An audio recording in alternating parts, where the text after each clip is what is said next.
V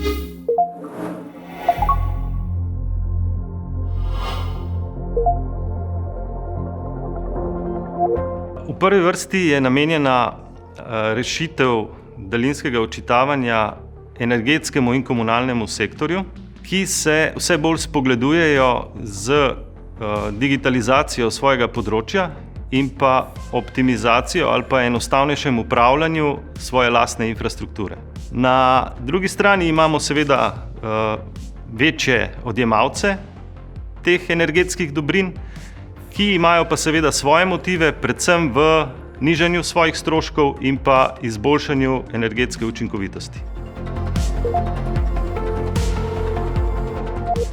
Zdaj, če pogledamo na eni strani ta komunalni energetski sektor, mora skrbeti za svojo infrastrukturo in seveda so pred velikimi izzivi, kako in na kakšen način lahko to vpeljejo in seveda poenostavijo ali pa optimizirajo svoje poslovanje na tem področju. Tako da tukaj mogoče pri teh subjektih je mišljeno predvsem, kako čim bolj avtomatizirati poslovanje, znižati nepotrebne stroške in pa na nek način približati, neko vrednost teh iz energetskega pogleda končnim uporabnikom.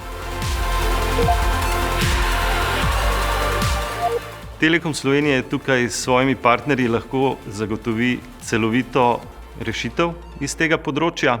Mogoče izpostavljam to, da ni potrebna menjava teh števčne infrastrukture, kar pomeni, da zelo enostavno na obstoječih števcih se odčitajo te podatki, nato se preko zanesljive in varne komunikacijske povezave te podatki prenesejo in seveda ustrezno hranijo ter pripravijo na ustrezen prikaz končnim uporabnikom.